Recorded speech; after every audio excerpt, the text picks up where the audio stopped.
자, 우리가 살아가는 동안에 하나님의 도우심을 구할 때가 있습니다. 언젠가요?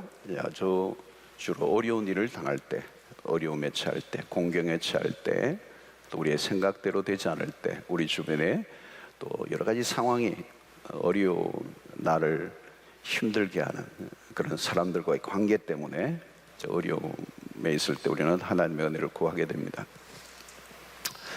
오늘 이 시는 탄원시에 속합니다. 단언을 할 때, 어려움에 처해 있을 때 단언을 하는 거죠. 해결의 길을 구하는 기도입니다. 이 시편 25편은 다윗의 기도예요. 다윗의 기도.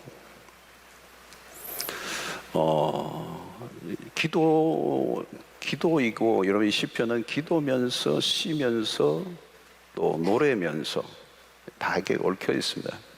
사실은 우리가 그래요. 그게 고통이 시가 되기도 하고, 또 그게 기도가 되기도 하고, 또 그게 노래가 되기도 하고, 어떤 때는 그게 다 뒤섞여 있을 때가 있습니다. 오늘 다윗은 자기 개인적인 어려움에 대해서 어떻게 반응했는가를 이 시를 통해서 우리에게 가르쳐 주고 있습니다.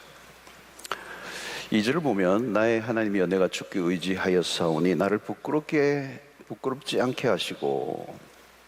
여러분, 이 수치를 당하게 되는 것보다 어려운 일이 없거든요. 사실은 굉장히 어려운 게 부끄러움을 당하는 겁니다. 어떤 형태로도 내가 부끄러움을 당하지 않게 해달라, 이게 기도를 하는 겁니다.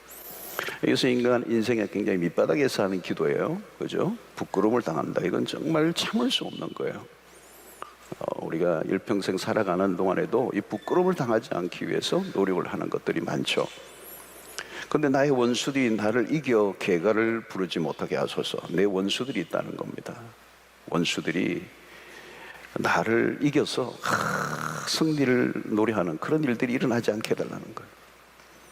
3절에 보니까 주를 바라는 자는 수치를 당하지 아니하려는, 이 수치라는 단어가 계속 따라와요.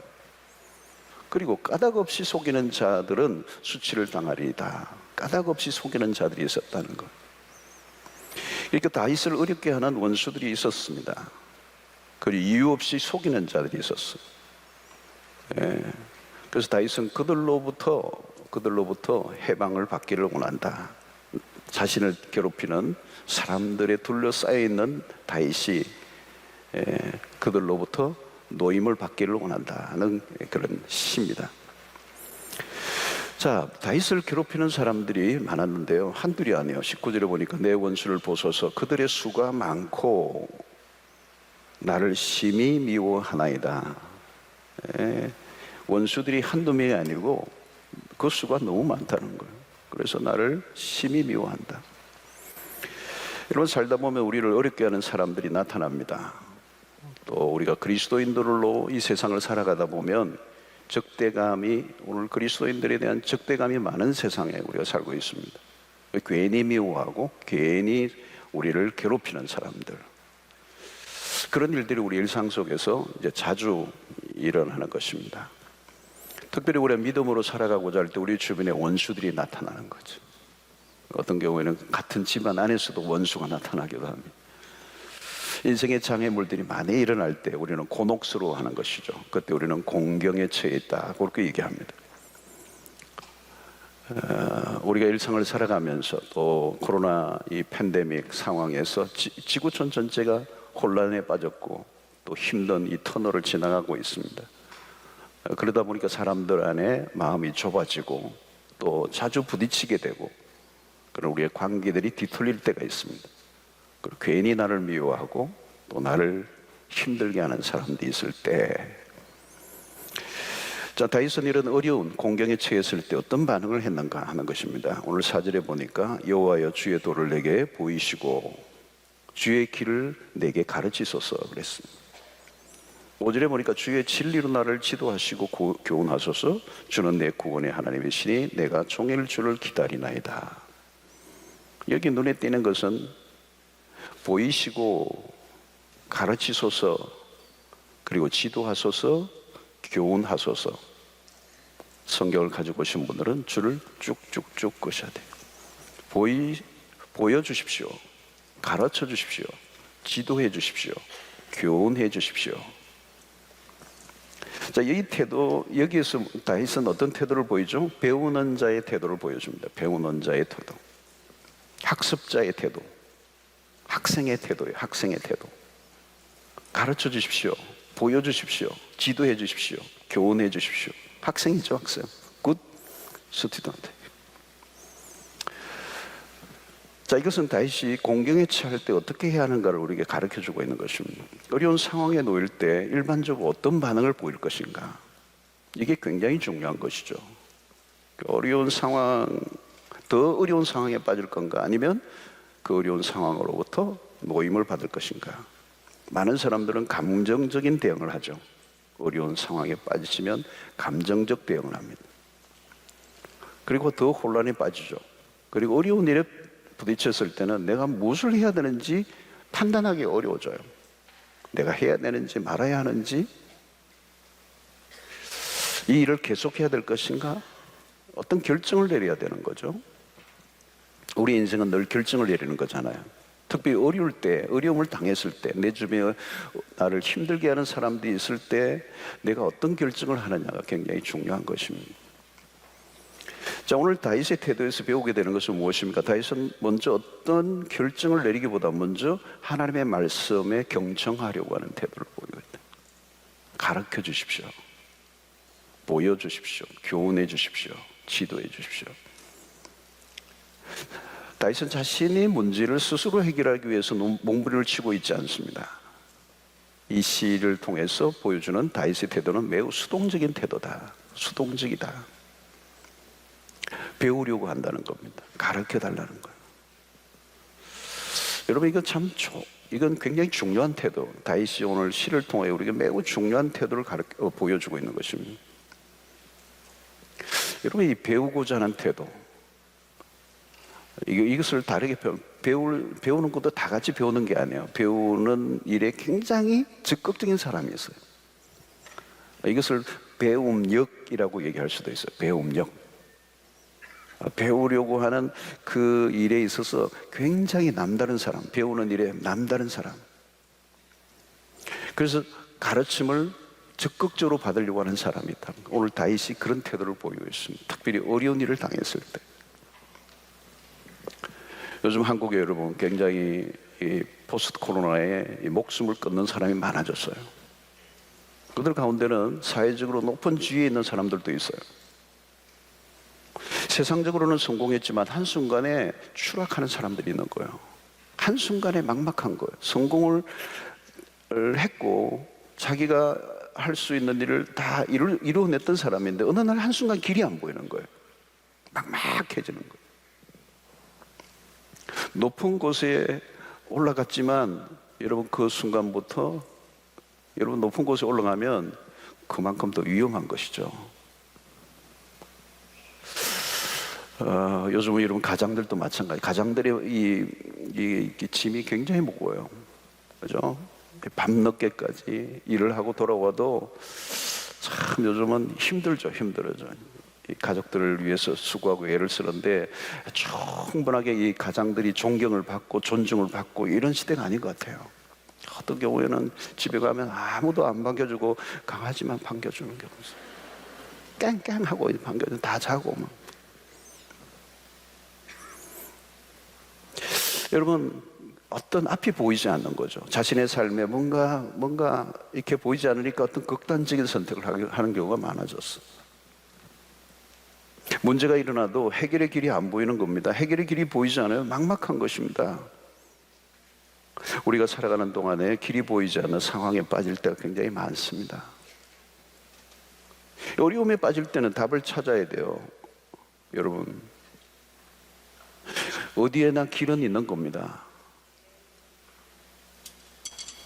문제를 푸는 키퍼슨이 있어요. 어디 가나. 그죠? 어디를 가면 그 문제를 해결할 수 있는 키를 갖고 있는 사람이 있어요. 그 누구를 만나느냐는 것입니다. 이 바둑을 둘 때도 여러분, 하급자들은 길이 잘 안 보여요. 그러나 고수는 길이 다 보이는 겁니다. 다 죽었다고 생각하고 있는데 고수가 그 다 죽었는데, 거의 다 죽었는데 몇 개 딱 훈수를 뜨는데 금방 살아나는 거예요.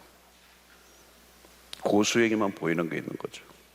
여러분 구단을 이 바둑 구단이면 구단을 우리는 입신이라고 그래요. 입신, 그죠? 입신이라는 거, 입신의 경지. 대단한 경지입니다. 여러분 이 수준이 되면 의사 결정이나 판단이 보통 사람들의 상상을 훨씬 더 초월하는 거예요. 다른 사람이 생각하지도 보지도 못한 걸 보고 있는 겁니다. 어떤 분야든지 경지에 이른 사람들이 있습니다. 입신의 경지에 이른 사람들. 그들을 가르쳐서 우리는 대가라 그러기도 하고 고수라 얘기도 하죠. 때로는 장인이다 이렇게 얘기도 합니다. 이들의 특징이 뭐냐면 멀리 보는 것입니다. 멀리 보는 거예요. 하수들은 뭐예요? 바둑을 뜰 때도 딱 하나 잡아먹는 것만 생각하는. 그래서 한 사람이 놓으면 그 순간 아다리 그는 거예요. 아다리라는 말을 하죠.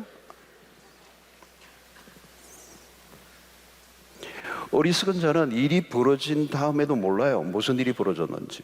그런데 지혜로운 사람은 문제가 시작되기도 전에 알아요. 이게 보이니까.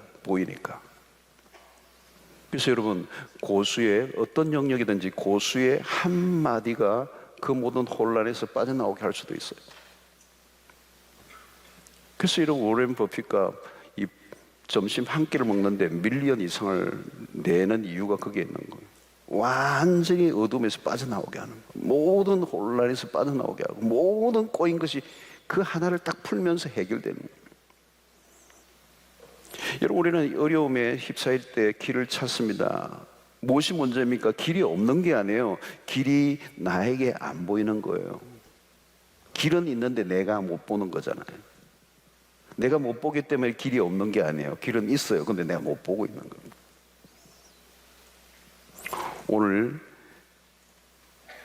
길이 열리는 은혜가 있기를 축원합니다.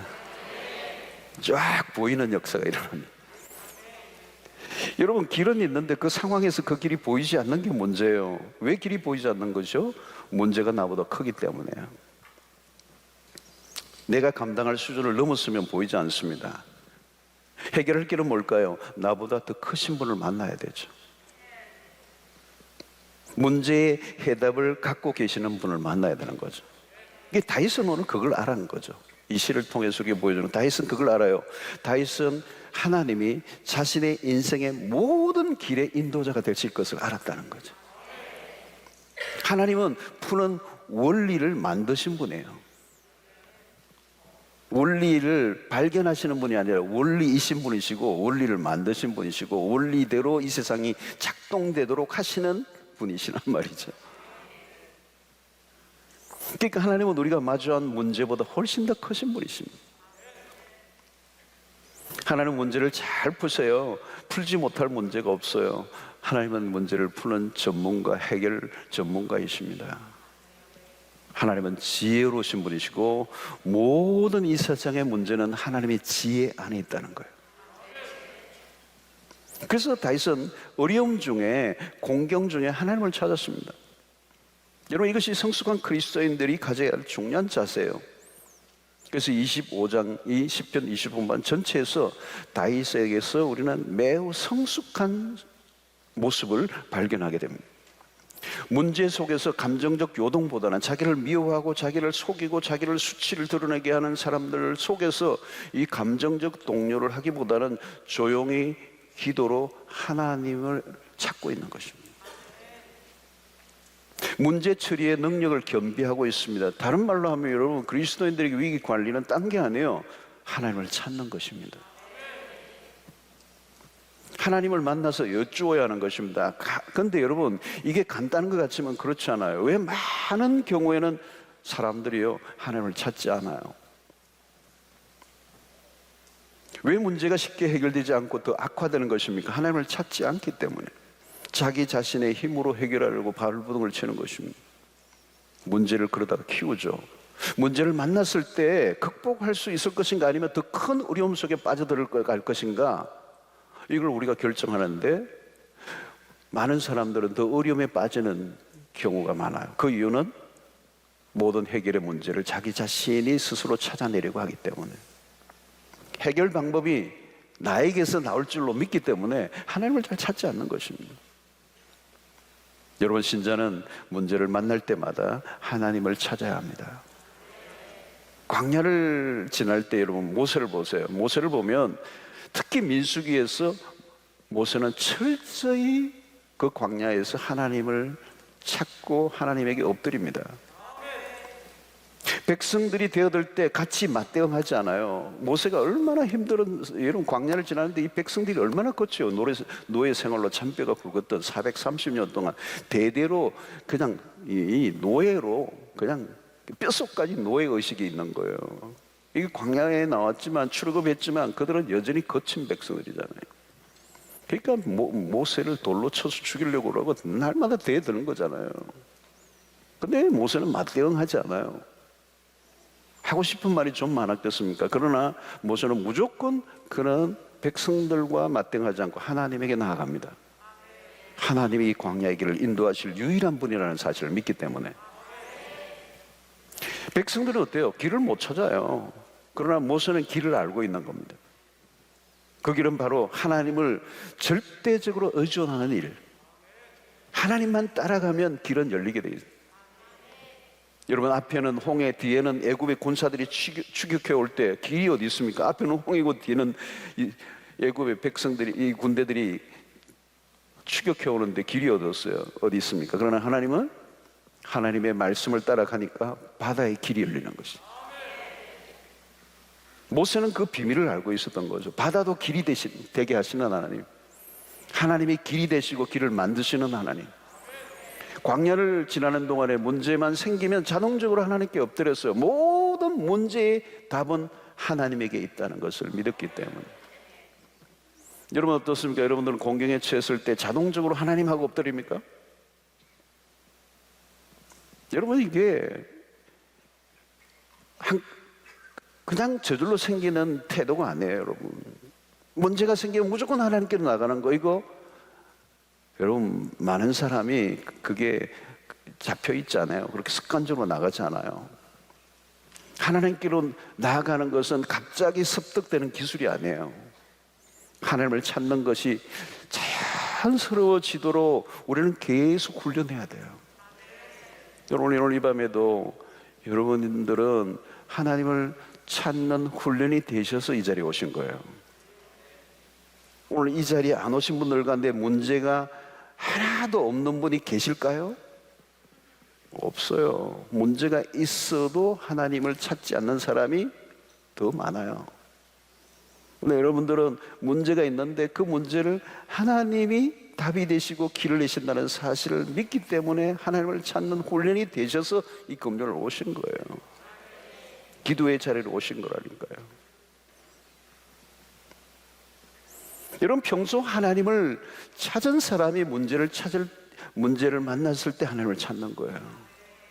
평소에 안 찾은 사람이 문제를 만났다고 하나님을 찾아요? 안 해요. 문제가 있으면 찾을 것 같은데 안 찾는다니까요. 그냥 집에서 아이고 하지.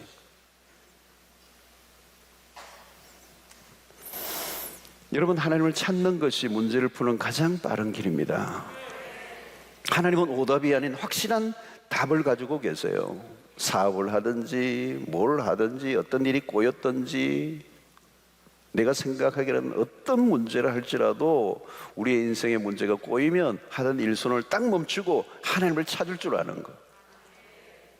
괜히 사람들 만나고 돌아다니고 뭐 그러면 골치만 아파요. 골치 더 심하게 꼬일 수 있다는 것입니다. 본문은 하나님의 도, 그의 길, 이걸 강조합니다. 본문을 보시면 하나님의 도, 그의 길을 강조해요. 그러니까 우리가 순간순간 선택해야 할 때 명확한 기준이 필요해요. 명확한 기준이 없으면 혼란에 빠지는 것입니다. 그 기준이 없기 때문에 우리의 감정적으로 대응하다가 오히려 더 곁길로 빠지게 되는 일들이 얼마나 많습니까? 나의 생각, 내 감정, 그것은 우리가 따라가야 할 길이 아니에요. 우리가 따라가야 할 길은 하나님만이 우리의 유일한 길이 되시는 것이죠. 자, 어떻게 해야 되느냐? 그러면 가르침을 받고자 하는 태도가 어떤 것입니까, 여러분? 하나님, 나를 가르쳐 주십시오. 나를 지도해 주십시오. 나를 인도해 주십시오.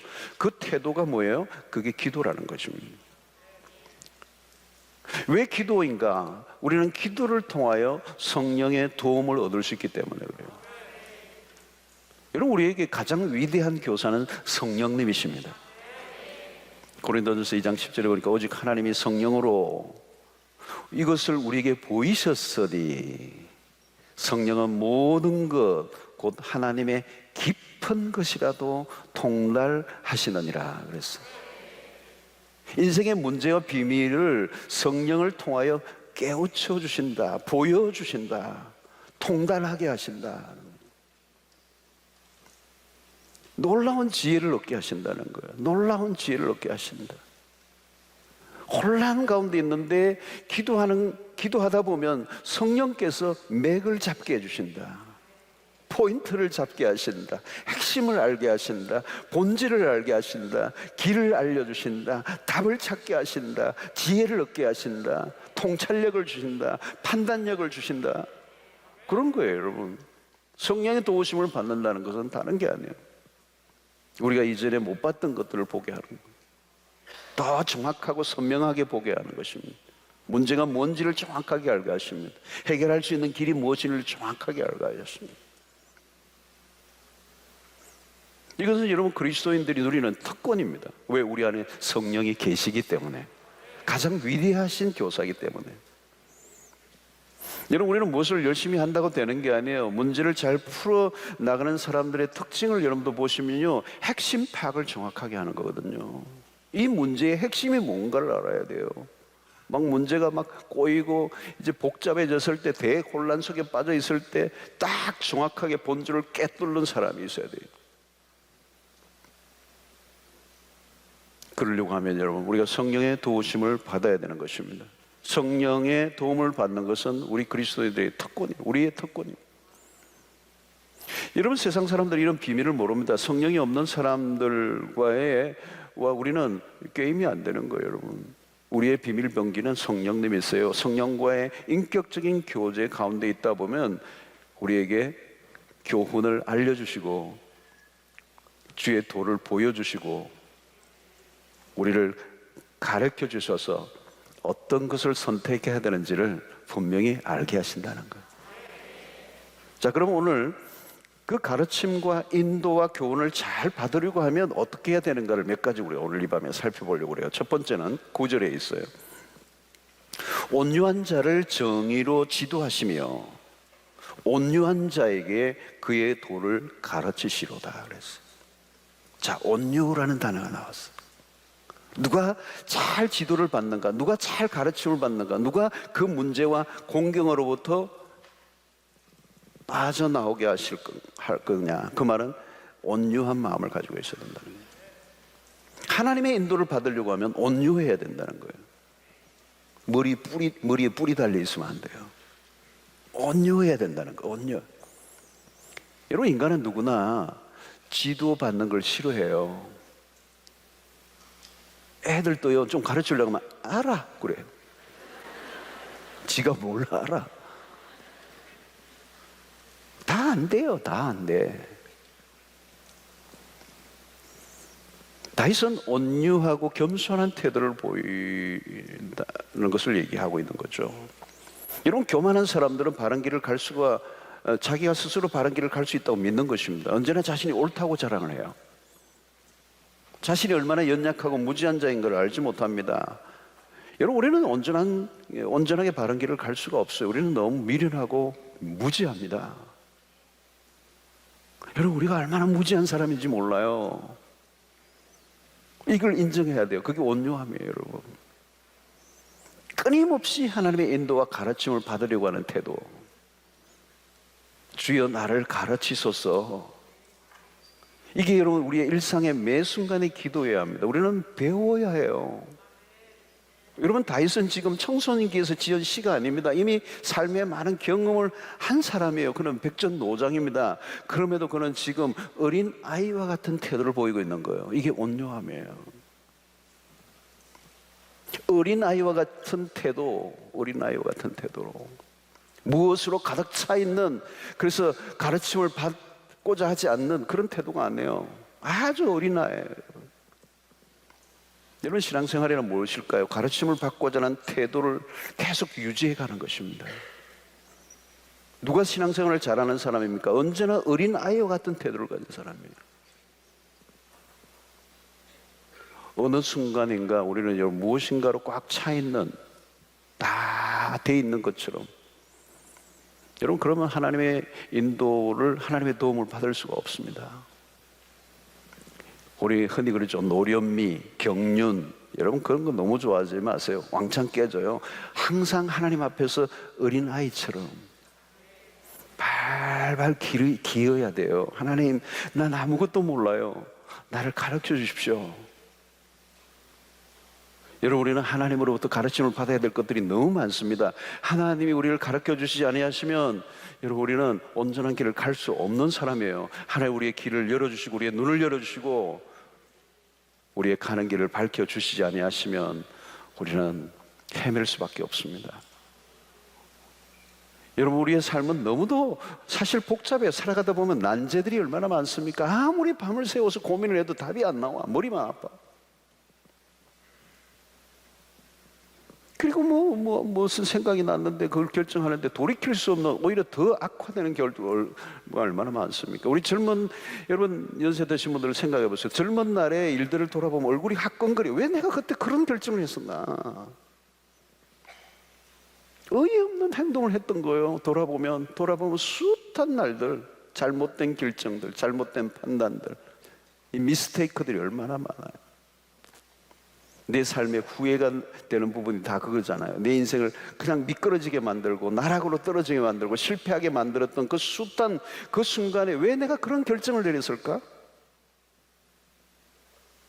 내가 그때 그 결정만 내리지 않았다면 내 인생에 이렇게 꼬이진 않았을 텐데. 아마 다윗은 자신의 삶을 반추해 볼 때 그런 순간들이 기억났을 거예요. 여러분, 이전의 실패로 충분한 겁니다. 실패는 이전의 실패로 충분한 거죠. 그런데 실패의 요인이 무엇입니까?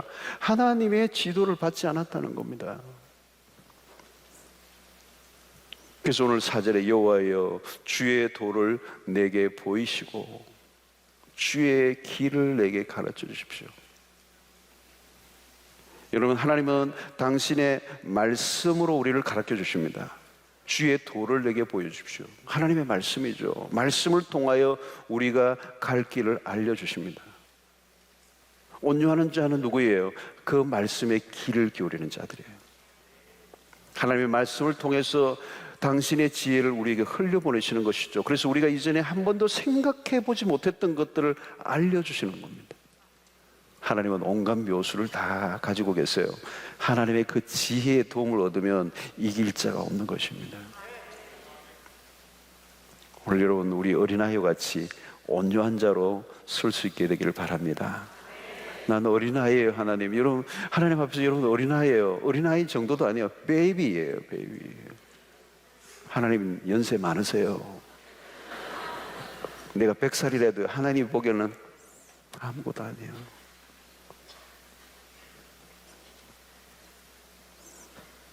11절에는 이런 표현을 씁니다. 여러분, 여호와여 나의 죄악이 크오니 주의 이름으로 말미암아 사하소서. 갑자기 그런 하나님의 지혜를 구하고 있습니다. 하나님의 자비를 구하고 있어요. 그게 왜요? 자신의 죄에 대한 용서를 구하고 있는 것입니다. 이건 죄의 문제뿐만, 단순히 죄를 사해달라는 것으로 끝나지 않고 하나님과의 관계 회복을 원하는 것입니다. 여러분, 회개가 뭐냐? 회개가 왜 중요하나? 깨어진 마음을 회복하는 거예요. 그래서 하나님과의 관계가 회복되어져야 된다는 거예요. 여러분, 기도를 해도 마음이 닫혀 있으면 응답의 확신이 없어요. 하나님에 대한 신뢰가 흔들려요. 하나님의 인도를 받으려면 하나님과 관계의 회복이 우선입니다. 그래서 죄의 문제가 해결되어야 귀가 열려요. 우리가 죄에 대해서 말하고 싶지 않아서 죄를 자꾸 감추려고 하죠. 그죠? 죄를 얘기하고 싶지 않잖아요. 내가 죄는 은밀하게 숨기고 싶은 거잖아요. 그런데 이 죄에 대해서 입을 닫고 있으면 하나님의 음성을, 하나님도 우리에게 말씀해 주실 수가 없는 거죠. 죄는 하나님의 길을 막습니다. 비밀한 죄를 털어놓을 때 하나님도 당신이 우리에게 입을 여시기를 시작하시고 당신의 비밀을 알려주시는 겁니다. 죄에 대한 솔직한 고백이 있어야 하나님께서 말씀으로 우리를 인도하시기 때문에 오늘 이 다윗은 11절에서 하나님으로부터 죄의 용서를 구하고 있습니다. 참된 회개가 지혜의 문을 연다는 것입니다. 오늘도 여러분들이 기도하실 때 회개가 꼭 들어가야 합니다. 그것이 하나님과의 관계를 회복하는 것이고, 죄를 더 이상 감추지 않을 때 하나님도 당신의 비밀을 우리에게 기꺼이 알려주시고 우리가 말씀으로 교제하기를 원하시는 하나님을 만나게 될 줄로 믿습니다. 첫 번째는 순종이었지만 두 번째는 10절을 보면 여호와의 모든 길은 그의 언약과 증거를 지키는 자에게 인자와 진리로다 그랬어요. 여기 뭘 강조합니까? 그러면 순종을 강조하고 있습니다. 교훈하시리로다, 지도하시며 도를 가르치시로다. 이 시는 어떤 태도를 가지고 있습니까? 가르쳐 주시면 순종하겠다는 태도예요. 그래서 이것은 가르침을 받겠다는 데 초점이 있는 게 아니에요. 다윗의 시의 초점은 순종에 있다는 겁니다. 가르침을 받는 열망보다 순종의 열망을 더 가져야 한다는 거예요. 나는 순종하겠습니다. 주의 도를 나에게 보여주십시오. 말씀해 주십시오. 내가 순종하겠습니다. 이런 문제를 푸는 키는 말씀에 대한 순종에 있습니다. 가르침을 받는 것에만 초점을 맞추면 안 돼요, 여러분. 진짜 제대로 가르침 받는 길은 순종이 따를 때예요. 누가 지도를 잘 받는가? 순종하는 사람이에요. 오늘 또 여러분, 하나님의 말씀을 누가 잘 받는가? 순종하려고 말씀을 받는 사람이에요. 누가 그러면 순종할 수 있습니까? 순종할 수 있는 사람은 딴 사람이 아니라 하나님을 신뢰하는 사람들이는. 하나님을 신뢰한다고 말을 하는 사람은 많아요. 그러나 여러분, 실제로는 신뢰를 하지 않아요. 진정으로 신뢰하는 사람들은 무엇을 통하여 그 신뢰가 드러나느냐? 말씀을 순종하는 것입니다. 그 순종을 통하여 내가 하나님을 얼마나 신뢰하는가를 보여주는 것입니다. 순종으로 신뢰를 증명해야 된다는 거죠. 하나님은 당신을 신뢰하는 자들에게 말씀하기를 원하시는데, 그 신뢰하는 자는 다른 게 아니에요. 그 말씀을 순종하기 위해서 듣는 자들이에요. 순종하는 자들이 하나님의 가르침을 받는 것이죠. 자, 오늘날 우리 신앙에서 굉장히 이 부분이 약한 부분이 있어요. 여기에 우리가 모순을 볼 때가 있습니다.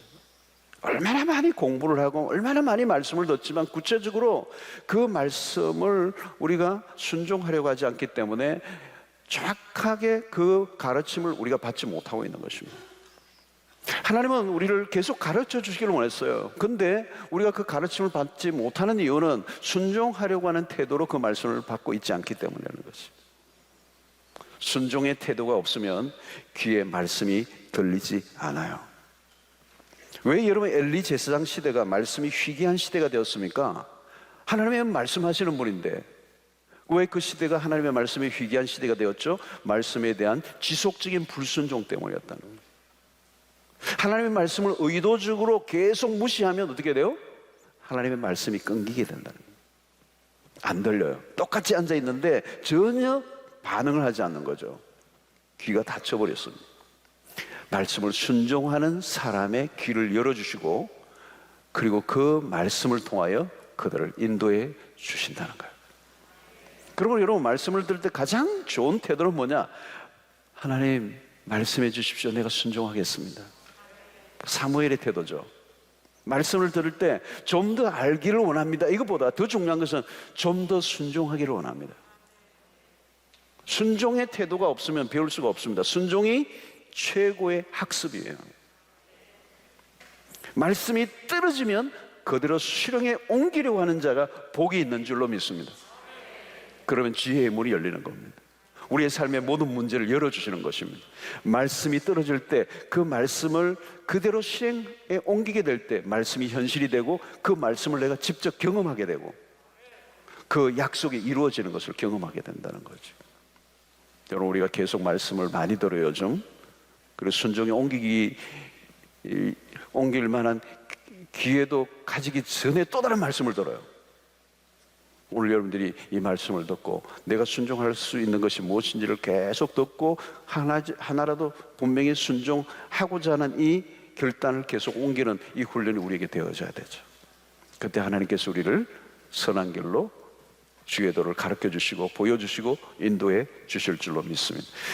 세 번째는 12절과 14절에 굉장히 중요한 또 다른 단어가 나와요. 그게 뭐냐면 경외하는 마음이에요. 12절 보십시오.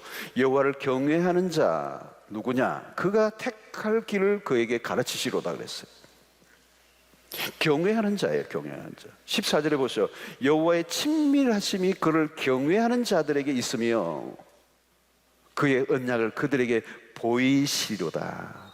여기도 계속 여러분 가르치시로다, 보이시리로다. 누구에게요? 여호와를 경외하는 자들에게. 여러분, 하나님을 경외하는 자가 강조되고 있습니다. 하나님을 경외하는 것이 모든 지식의 근본이라고 그랬죠. 누가 그러면 하나님을 경외하는 것입니까? 하나님이 누구이신가를 아는 사람이죠. 하나님을 바로 알면 경외심이 일어날 수밖에 없어요. 여러분, 예배를 누가 드리는 겁니까? 하나님을 아는 자예요. 하나님을 많이 알수록 예배는 더 깊어지게 돼 있어요. 뭐 아무리 내가 열심히 한다고 그게 예배가 되는 게 아니고, 하나님이 누구이신가를 알 때 그 주님의 위대하심을 몸으로 찬양할 수밖에 없는 거죠. 예배할 수밖에 없는 것이죠, 여러분. 그래서 이 경외라는 이 단어는 우리 신앙생활에서 굉장히 중요한 키워드일 뿐만 아니라 시편 전체에서도 굉장히 중요한 주제 중에 하나가 경외라고 하는 단어예요. 이 경외란 하나님에 대한 태도입니다. 하나님에 대한 태도, 두렵고 떨리는 그런 마음, 하나님에 대한 태도죠. 여러분, 지혜란 그냥 만들어지는 게 아니에요. 이 경외와 깊이 연결되어 있습니다. 하나님을 경외하면 할수록 지혜가 흘러나온다는 겁니다. 여러분 보십시오. 누군가를 경외할 때, 존경할 때 그를 닮게 돼요. 한마디 한마디를 놓치지 않아요. 그분을 너무 경외하고 존경하니까 한마디도 놓치지 않는 거죠. 경외하니까 막 늘 따라다니고, 그분이 한 말을 외우고, 그분을 흠모하고 사모하고, 그러니까 그분의 모든 얘기, 그분의 삶이 나에게 그대로 오는 거예요. 여러분, 학교 다닐 때 존경하는 선생님의 과목의 성적이 확 오르는 거예요. 그죠? 근데 싫어하는 선생님 과목은 물론 공부 안 했어도 그렇지만 떨어져요. 자꾸 떨어져. 근데 좋아하는 선생님, 자기가 좋아하는 선생님이면 막 그냥 성적이 올라가는 거예요. 하나님을 정말로 경외하면 그분이 하신 말씀을 읽게 되고 암송하게 되고 묵상하게 되는 거예요. 여러분, 누가 암송을 하는 겁니까? 누가 그렇게 묵상을 합니까? 그 주님이 너무 좋으니까, 주님이 하신 말씀을 사랑하게 되니까 주야로 묵상하게 된다는 거잖아요. 경외심이 있어야 참된 예배가 되는 것이고, 경외심이 있을 때 그분이 하신 말씀이 내 귀에 속속 들어오게 되고, 그 말씀을 통하여 인도를 받게 되고, 주님이 우리에게 보여주시는 길들을 알게 되는 놀라운 축복이 있는 것입니다. 이 밤에 하나님에 대한 경외심이 일어나게 되기를 축원합니다. 그때 말씀의 눈이 열리게 될 줄로 믿습니다. 그 속에 하나님이 우리의 삶을 인도하시는 모든 답을 알려주실 줄로 믿습니다. 네 번째는 15절에 있어요. 기대감을 가지고 있어야 된다는 거예요. 내 눈이 항상 여호와를 바라보면 내 발을 그물에서 벗어나게 하실 것이비로다. 여기 뭡니까 여러분? 내 눈이 항상 여호와를 바라봅니다. 1절에서도 여러분 보면 여호와여 나의 영혼이 주를 우러러보나이다 그랬어요. 3절을 보면 주를 바라는 자는 수치를 당하지 않아, 주를 바란다라고 하는 표현이 있어요. 여기 뭐예요? 기다리고 소망하는 모습입니다. 여기도 마찬가지. 어린아이가 엄마의 품에서 안겨서 엄마를 바라보고 있는 모습을 연상하게 돼요. 아주 어린 베이비가 말이죠.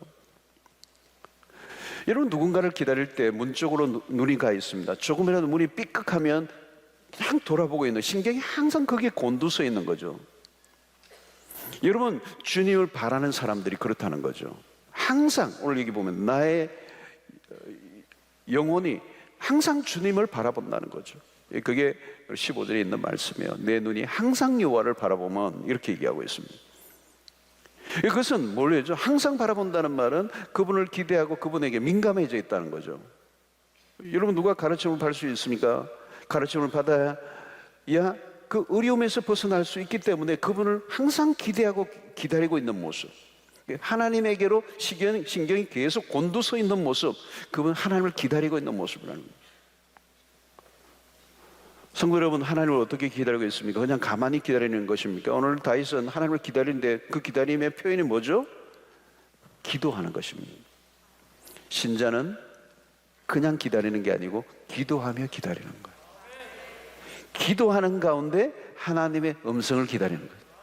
기도하는 가운데 하나님의 알려주시는 길을 기다리는 것이죠. 여러분, 하나님을 향한 눈을 떼지 않는 것, 그게 기도예요. 여러분, 기도는 하나님에게서 눈을 떼지 않는 거예요. 하나님의 얼굴을 간절히 구하는 것. 어린아이와 같아요. 여러분, 엄마가 자기를 봐주기를 계속 바라보는 거죠. 계속 바라보는 거죠. 눈을 떼지 않아요. 눈을 맞출 때까지 기다리는 거예요. 여러분, 우리가 어려움을 당할 때 우리도 역시 하나님에게 우리의 시선을 고정하는 것입니다. 하나님, 우리의 어려움에 대해서 그냥 모른 척하고 지나가지 않으세요. 우리가 그분을 바라고 우리의 시선을 오직 그분에게 고정할 때 하나님과 이 눈이 마주치는 작업, 이게 기도이죠. 오늘도 여러분, 하나님 우리의 가는 길을 알려주시도록, 우리는 이 혼란 속에서 어떻게 해야 될지 알 수 없을 때 하나님 우리의 길을 알려주시도록 우리는 그분을 바라고 그분에게 시선을 고정합니다. 그때 하나님을 바라는 자는 수치를 당하지 않을 것이다, 이렇게 얘기합니다. 그게 3절 말씀이에요. 주를 바라는 자들은, 바라보는 자들은, 그 하나님에게 시선을 떼지 않는 자들은 수치를 당하지 않을 것이다. 이것이 다윗의 확신이었어요. 하나님은 당신의 백성이 수치를 당하지 않도록 하신다. 그 말은 다르게 표현하면 뭡니까? 그분을 기다리는 자에게 그 도를 가르쳐 주신다. 길을 알려주신다. 사랑하는 성도 여러분, 오늘 이 시인은 응답을 기다리고 있습니다. 여러분, 기다리는 것이 믿음입니다. 당장 응답이 없어도 기다리는 것, 그것이 믿음이에요. 여러분, 믿음은 기다리는 일 외에 할 일이 없다는 태도를 유지하는 것이에요.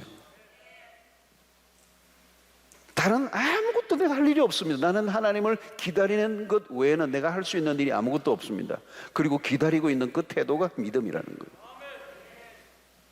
여러분, 이건 세상 사람들은 이해하지 못할 거예요. 너 뭐 안 되는데 뭘 거기 앉아있냐, 눈 감고 매일 새벽에 왜 다녀? 여러분, 믿음은 마치 아무것도 다른 선택이 없는 것처럼 거기 앉아 있는데, 그건 사실 여러분 이성적으로 논리적으로 생각하면 안 맞는 거예요. 여러분, 빨리 땅을 파든지 어디 뭐 사람을 만나든지 전화를 통을 돌리든지 해야 되는 거 아니에요. 여러분, 하나님을 신뢰한다라고 하는 이 말을 여러분 이성적으로 설명이 됩니까? 여러분, 하나님을 신뢰한다, 이걸 여러분 안 믿는 사람에게 설명을 해보세요. 어떻게 설명이 돼요? 여러분, 논리적으로. 그리고 기도하는데 나는 기다리고 있는데 아무 일도 일어나지 않는데도 그 기도의 자리에 앉아있는 게 이성적이에요? 논리적이에요? 여러분, 경험적으로 맞는 얘기예요? 그 안 맞는 얘기잖아요. 여러분, 이 믿음의 삶이란 그런 거라는 거죠. 비논리적이라는 거. 사실은 믿음의 삶은 비논리적인 거예요. 그냥 하나님을 기다리는 거예요. 기도가 뭐예요, 여러분? 하나님을 기다리는 거예요. 다른 어떤 내가 하려고 하는 시도를 멈추고 잠잠히 기다리는 것. 여러분, 그것이 기도예요. 기도는 하나님을 기다리는 것이고, 기도를 멈춰버리면 우리는 이제 사실은 그리스도인들의 끝이에요. 그건 작은 일이 아니에요, 여러분. 기도를 멈춘다는 것은 뭐예요, 여러분? 하나님을 포기하는 것입니다. 여러분, 누가 무신론자입니까? 기도를 포기한 사람이에요. 여러분, 기억하시길 바랍니다. 기도를 포기하는 순간 우리는 나락으로 떨어지는 겁니다. 시시각각으로 밀고 오는 인생의 공격으로부터 우리는 자유로울 수가 없어요. 기도를 거치는 순간부터 어리석은 결정들을 통해서 우리의 인생이 얼마나 어려움에 처하게 될지 아무도 알 수 없어요. 여러분, 하나님을 포기하지 않았다면 기도는 계속되어야 되는 거죠. 기도의 자리를 지키는 일은요, 대단한 거예요. 기도의 자리를 벗어나고 싶은 이 욕망, 유혹이 여러분, 우리의 인간적 생각에는 끝도 없이 찾아와요. 내가 이 기도만 할 게 아니야. 기도 외에 다른 선택이 필요해. 기도는 아닌 것 같아. 여러분, 기도의 자리를 빠져나오고 내 스스로의 힘으로 문제의 공경으로부터 벗어나기 위하여 자기의 머리로, 자기의 지혜로, 자기의 경험으로 살아가려고 하는 유혹이 우리에게 찾아와요. 그래서 기도의 자리를 지키는 것이야말로 얼마나 큰 믿음인지 몰라요. 여러분, 내 머리를 믿지 말고 하나님을 의지하시기를 축원합니다. 하나님의 인도하심이 필요 없는 순간은 한 번도 없어요. 하나님의 지도와 가르침이 필요 없는 순간은 한순간도 없어요. 우리는 언제나 어린아이 같은 모습으로 하나님 앞에 서 있어야 하는 것입니다. 여러분, 어른처럼 행동하지 마세요. 하나님 앞에서 언제나 어린아이예요. 나를 지도해 주십시오. 나를 가르쳐 주십시오. 나에게 교훈해 주십시오. 나에게 지혜를 주십시오. 순간순간 여러분, 우리의 삶을 살아가는 동안에 얼마나 많은 어려움들이 우리에게 인생에 닥칩니까? 우리가 풀 수 없는 문제들 앞에 낙심하고 절망하지 말고 우리의 어려움 가운데 찾아오셔서 그 길을 열어주시는 그 하나님의 인도를 구하며 순간 시시때때로 하나님의 선하심을 구하고 선하심의 인도하심을 구하고 믿음으로 하나님 앞에 엎드릴 줄 아는, 기도의 자리에서 승부를 내는, 반드시 우리의 길을 가르쳐 주시고 인도해 주시는 그 하나님을 믿고 신뢰하고 온유함으로, 그리고 말씀에 순종하고자 하는 태도로, 그리고 그분을 존중하는 마음으로, 경외하는 마음으로 말씀을 기다릴 때 주님이 우리 앞에 홍해를 열어주시듯이 길을 열어주시는 은혜가 있게 될 줄로 믿습니다. 여러분, 우리가 하나님의 지혜를 구하고 살아간다면 여러분, 이 세상에 당할 자가 없어요. 당할 자가 없어요. 성령은 우리를 친히 도우시는 분이에요. 깊은 것까지라도 알려주시는 분이세요. 그분이 여러분들 안에 계세요. 여러분을 돕기를 위하여 준비하고 계세요. 그분에게 물으십시오. 그분을 의지하십시오. 신뢰하십시오. 그리고 날마다 기도의 자리를 포기하고 내 힘과 재주로 살아가려고 하는 그 어떤 유혹 앞에 여러분, 기도의 자리를 지키셔야 돼요. 세상 사람들이 보기에는 도무지 설명할 수 없는 것이지만, 무모해 보이지만 기도의 자리를 여러분들이 포기하지 않고 기도의 자리를 지킬 때 하나님은 그 자리에서 빛을 보여주실 것이고 길을 보여주실 것이고 막 지혜가 막 떨어지는 역사가 일어나게 될 것이고, 여러분, 풀지 못할 문제가 없는 줄로 믿습니다.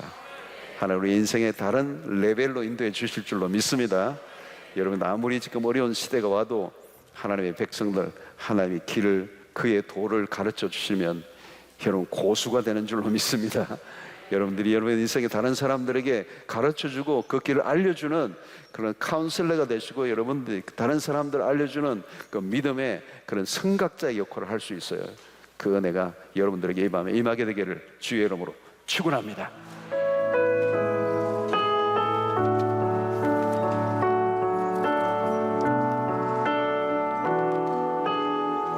주님 곁으로 나를 이끌소서. 주님 곁으로